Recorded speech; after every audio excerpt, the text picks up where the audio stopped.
moment of reflection for many of us.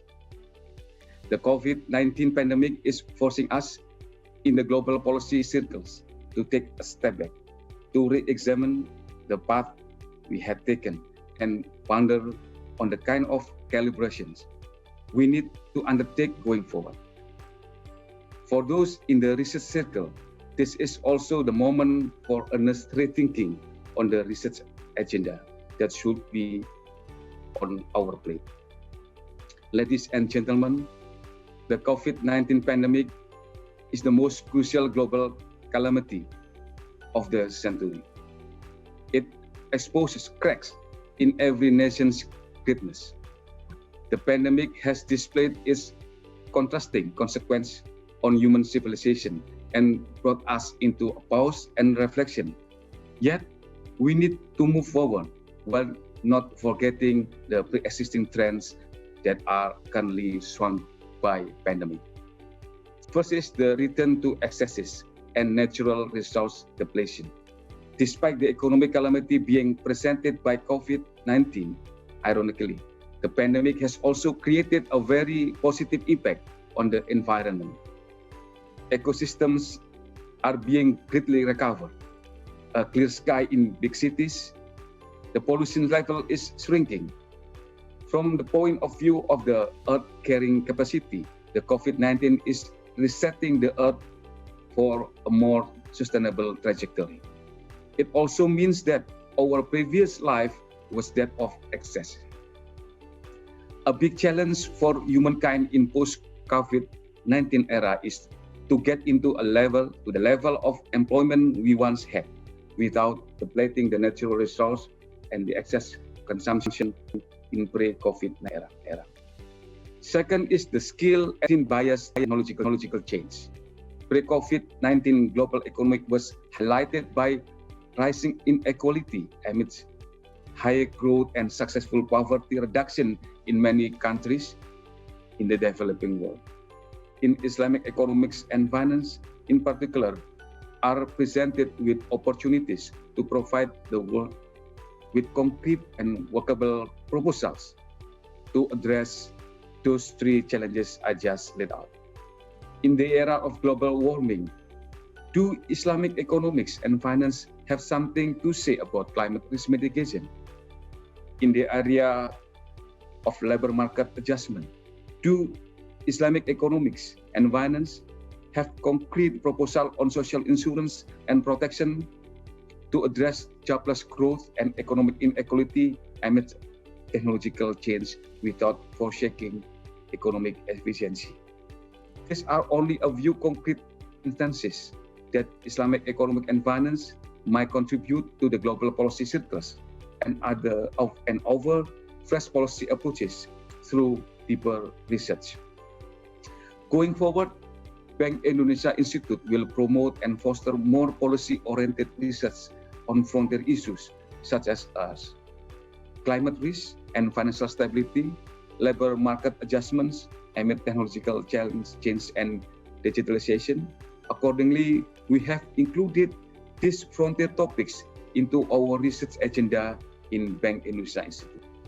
The topic is very timely to address the concern on how Islamic economics is able to improve the agility of the society in facing the unforeseen adverse economic condition.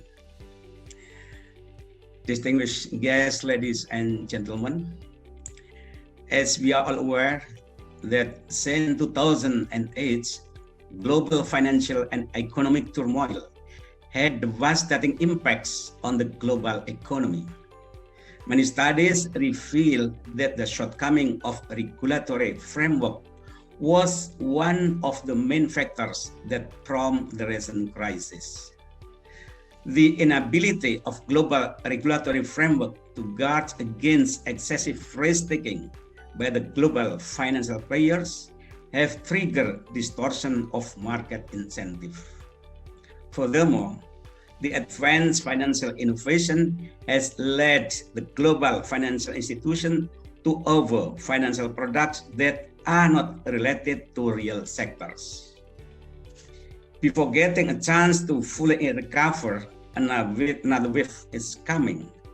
The COVID-19 pandemic has impacted the global economy very significantly, and the pandemic has become a super changer that accelerates the adoption of digital technology in society. Having that in mind, it is necessary to establish a new equilibrium that promotes the financial system that supports real economy, create more ethical and responsible financial practice, and bolster the commitment to attain socio-economic objectives. Islamic finance could redescribe the basic features of financial system and empower the economic production and broader economic society, including those with low income. In a great extent, it also promotes the element of justice and fairness, sustainability, and inclusion as the essential elements required by the real economy to produce value-added activity. Moreover, Islamic economy and finance stand on some fundamental principles, which include the use of risk-sharing concept instead of risk transfer, discouragement of excessive external borrowing, beside the emphasis on ethical investment activities, social inclusivity, and other Sharia-specific preferences. The risk-sharing principle could promote the partnership in the society rather than having lender-debtor relationship. Distinguished guests, ladies and gentlemen, against this backdrop, the theme of our today's program, that is rethinking the role of Islamic economics and finance in post-pandemic era, driving change through research, is timely and crucial to be discussed. We will have the opportunity to share thoughts on these issues, particularly to pinpoint on the importance of research activities which are conducted in collaboration among the prominent researchers globally.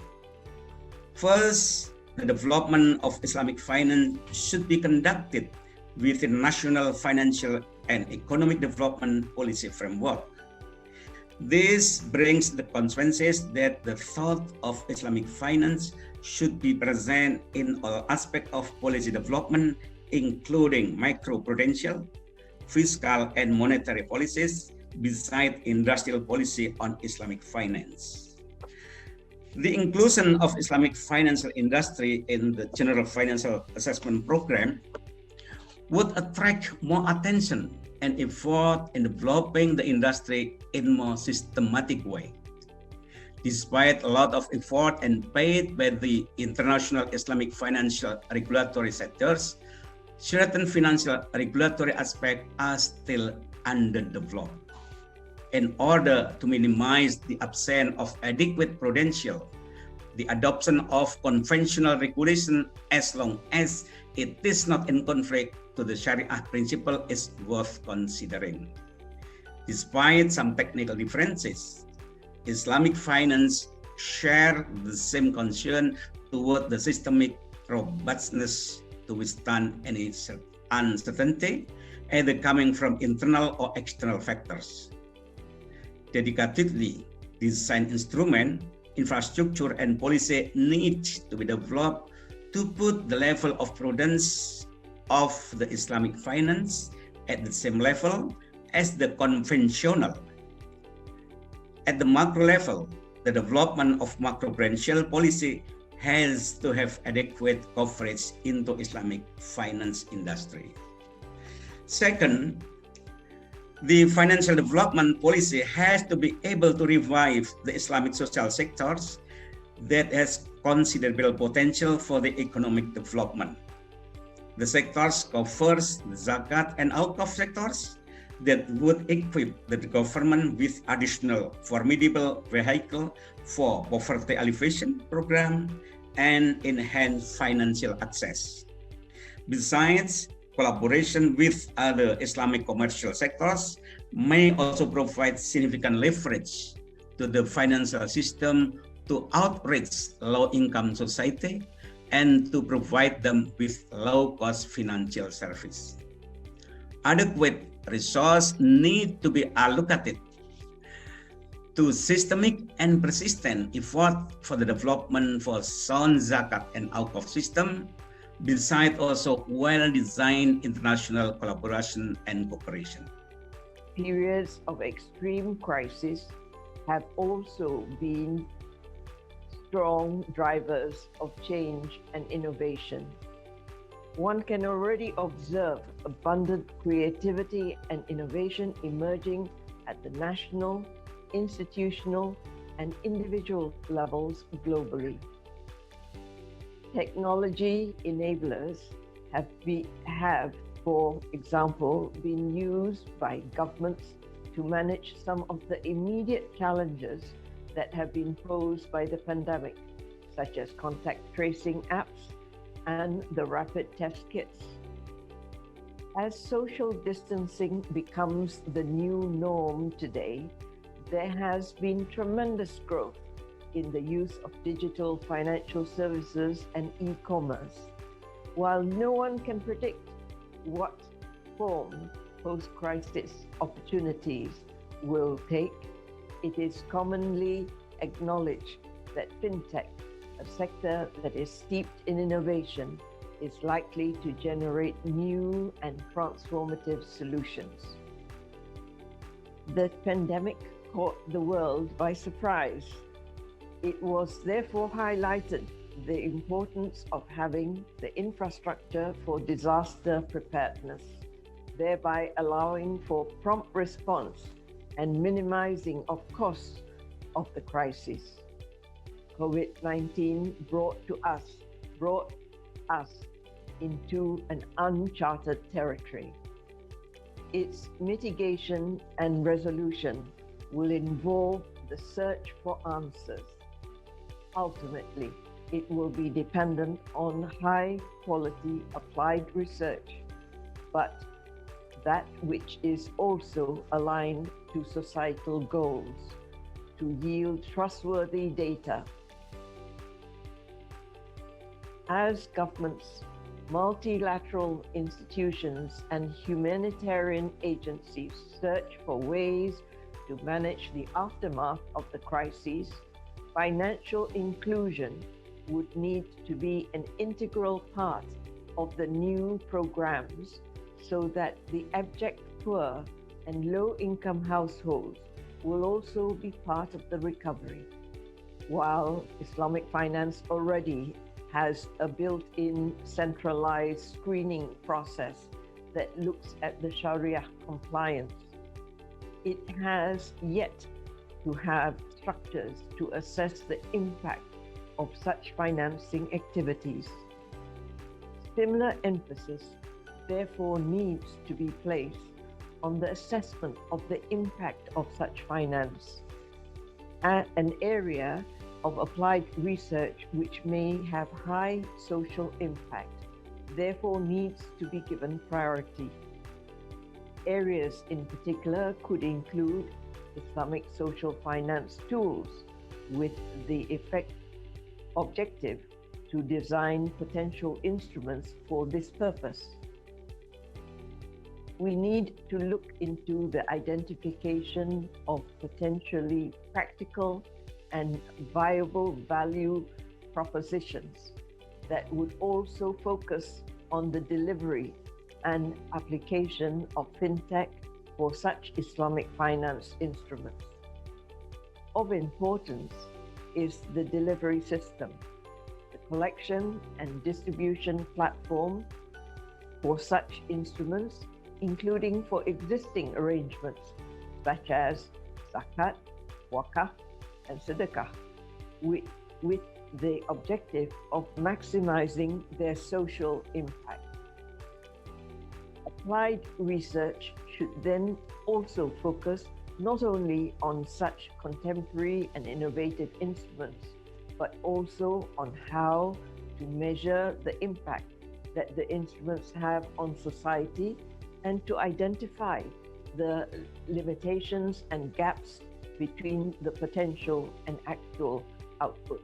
with the financial reforms initiated by the international community post the great financial crisis of the early 2000s, now largely already in place, the imperative for future finance is not only to be stable and resilient, but also to become an anchor to its bedrock, the real economy, and to generate positive benefit to the wider society, and also to take into account environmental sustainability. What we see is that the government is trying to balance between what we call lives and livelihood. At one aspect, the government is looking at how we can make sure that people are safe from COVID-19 pandemic, they stay safe, stay healthy, but at the same time managing economic growth. And this is a very challenging situation at this particular time.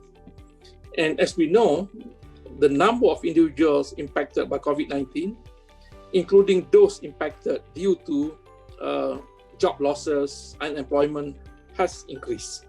So much so that we see many individuals in a number of countries have applied for help from the government.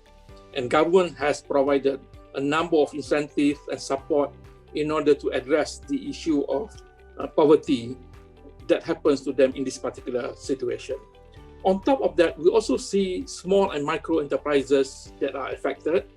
And a couple of countries we see, and in fact, not only a couple, but a number of countries we see provide specific support to micro as well as small and medium enterprises. Now, if we look at the Islamic finance development, the outlook is similar. Islamic banks, takaful companies are experiencing difficulties, particularly in the context of profitability and liquidity, due to what we call the implementation of payment holidays, or in Malaysia it is called moratorium. So individuals and companies are given time off not to pay their financing for a certain period. In some cases it's 6 months, in others it could be 1 year. So in these gloomy and green circumstances, we hear many voices, including from regulators, from economists, from earlier speakers, proposing Islamic social finance, such as the likes of zakat, wakaf, sadaqah, qardu hasan, as potential solutions to support the real economy and to assist in rebooting the micro as well as the SMEs, the small and medium enterprises. We also see in this period an increase in digitalization, the increase in the applications developed by fintech companies, and also the increase in using e-commerce and financial transaction, the online financial transaction. And we also see some development in the context of some IDB member countries, the application of blockchain in Islamic social finance.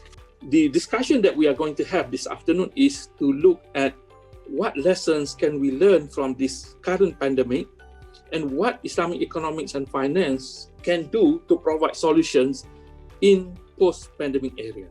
Of course, we do not know when the pandemic will end, but we do see that Islamic finance and Islamic social finance have a role to play in addressing the situation right now. And as again been mentioned by earlier speakers, now is the right time for us to do research, to propose solutions, so that it will be taken on board by the regulators, by the government of the day.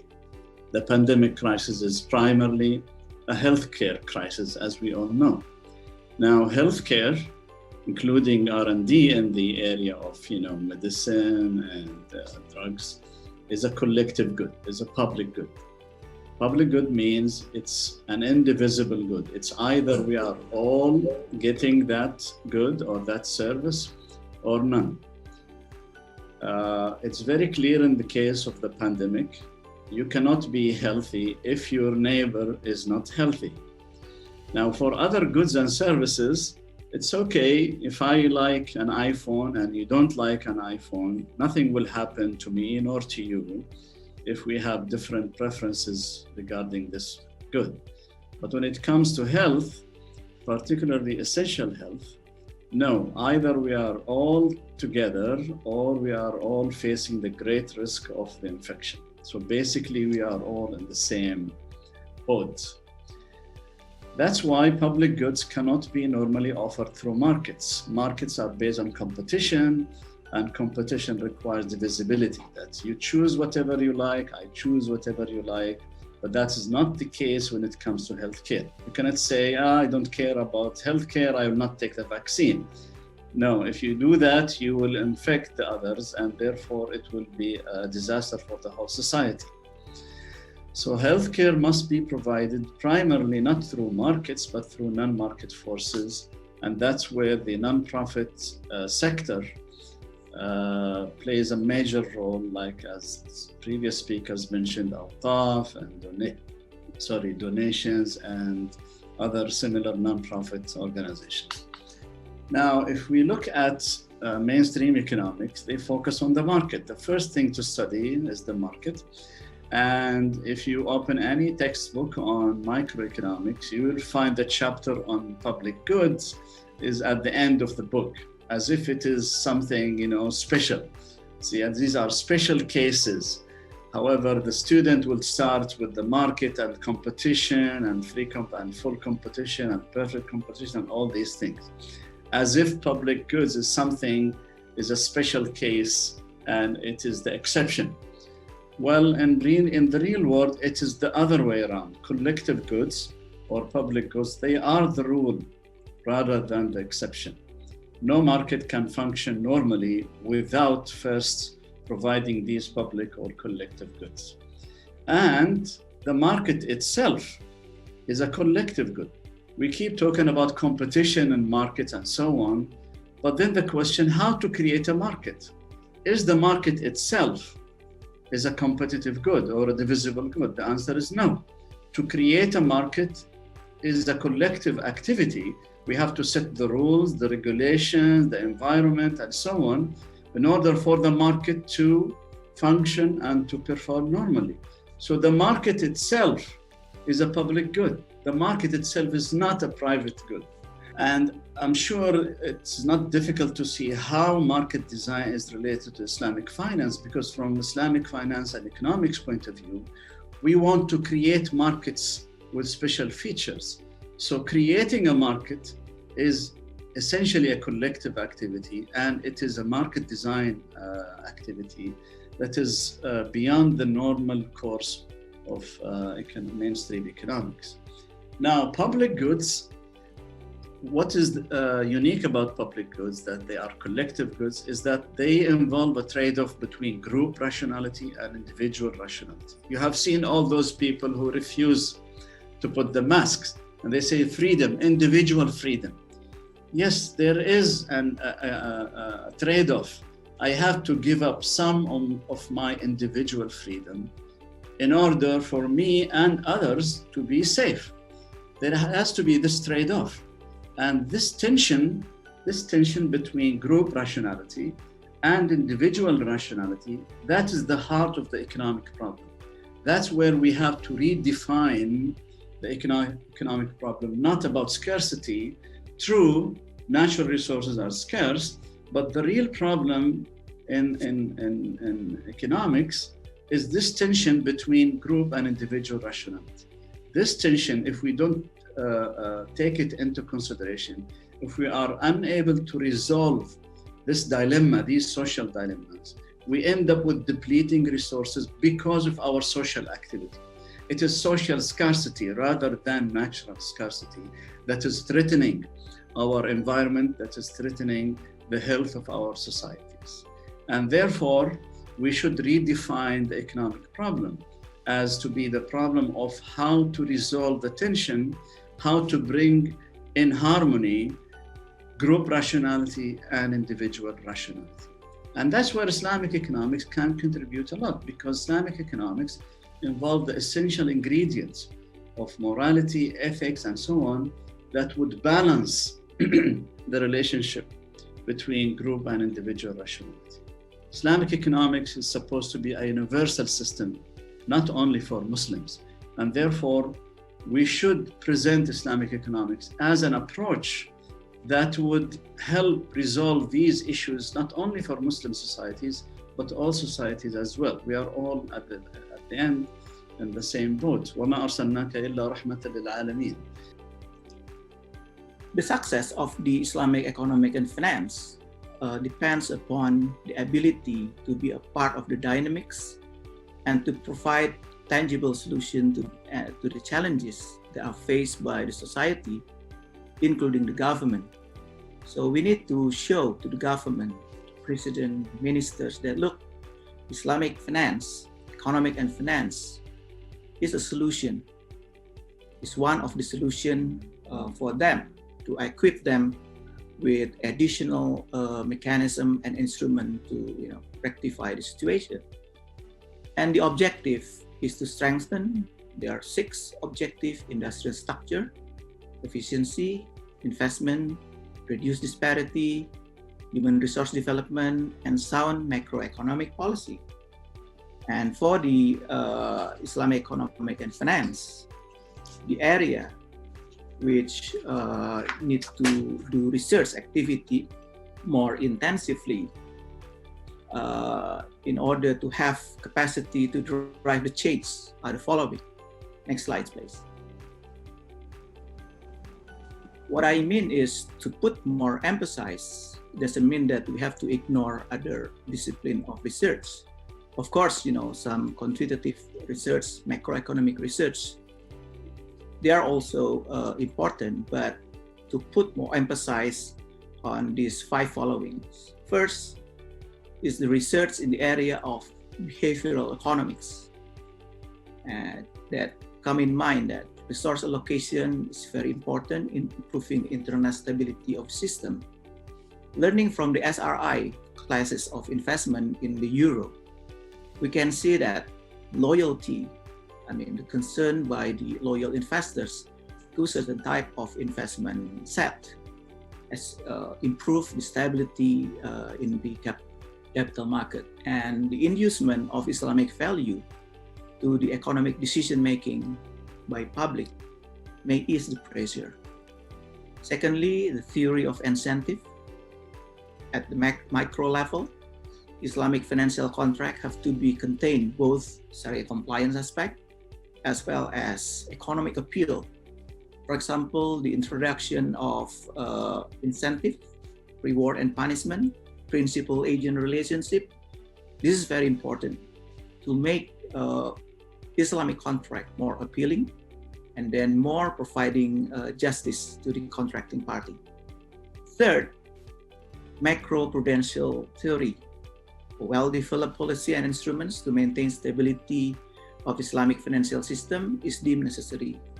May I also take the example of Bank Indonesia that has implemented the macro-prudential indicators there, which is linked to lending to deposit ratio and the incentive to the bank that has already fulfilled their obligation to intermediate resources from the deposit to the real sector economy, and then to the one that has been fulfilled, and then reward is given in terms of lower cost of fund that will enable for them to excel more. The fourth, digital economics. The introduction of Sharia compliant smart contract to support halal value chains is very important, not only to improve the efficiency operationally, but also improving the traceability that is very important to present the halalness to the customers. Next slides, please. And then the last, Islamic economic finance. It has been also discussed earlier, that comprehensive development of the ecosystem comprising of the business model of the of course zakat is zakat, but the way it is disbursed to the recipients requires some techniques that can be able to empower them. And then regulatory framework, education, of course education, because zakat, wakaf is not about symmetry. It is about something that can be productive and useful for improving the competitiveness edge of the nation, and then the legal framework. First, I think if we look into the different principles of Sharia, we can find that there are rooms in order for us to kind of address the different issues that we are facing in the pandemic. Take, for example, if you look into the Qa'idah al-Fiqhiyah, or the legal maxim, which says لا ينكر تغير الأحكام بتغير الزمان والمكان, meaning that the rulings can change with the change of place and also situation and time. Now, of course, nobody will imagine that we are going to, face, this kind of pandemic throughout our life. I think, since our childhood, we have not experienced this kind of pandemic. And for sure, this is an exceptional situation where there will be certain exceptional rulings of Sharia that can be applied during this time of pandemic. And we do have some other, I would say, legal maxims that we can also rely on it. Take, for example, al-aslu fil uqud wa shurut al-jawaz wa as-sihha, meaning that the presumption of validity and permissibility applies to all contract and also all condition. Now, this is a great kind of maxim or qa'idah that we can always apply it on the ground, where as we know that when it comes to matters related to mu'amalah compared to matters related to ibadah, there are quite a number of flexibility that we can always maneuver around it. I think the consensus among the scholars at that time is that, yes, there are rooms, there are avenues, for the contracting party to come back, to sit back, and also discuss about how to amend and how to come up with a solution with regard to certain circumstances in which we are in nowadays. And I think this kind of flexibility we can always use in the different type of contracts that is available. In the contract of murabaha, for example, I think I can comfortably say that most of the contracts in the Islamic finance world nowadays is based on sale contract, which is the contract of murabaha. Now, when you have we understand that quite a number of regulators, for example, they have provided the moratorium. Some have, make it mandatory for the bank to provide moratorium, such as our situation here in Malaysia, where the bank have to provide moratorium for 6 months for the client. And in some jurisdiction, it is an optional situation. Now, when you enter into a murabaha contract, for example, and you have capped the price, of course, if you look into the ruling strictly, there is no avenue for you to increase the price because when you extend the tenure, of course, there will be certain costs into it. So a sale-based contract, there is no room for you to increase the price, unless, if at the inception, you have ballooned the price and then you are giving rebate to the customer, then perhaps there might be certain rules for maneuver. Now, in such circumstances, of course, I think, from my personal view, is that this is the time where the social dimension should come in. Of course, on one side, we do not want the bank to burst. On the other side, we need to protect the interest of the customer. I think here comes the role of the Sharia scholars. How do we balance between to protect the interests of the industry, to protect the interests of the banking industry, and also to protect the interests of the client as a whole.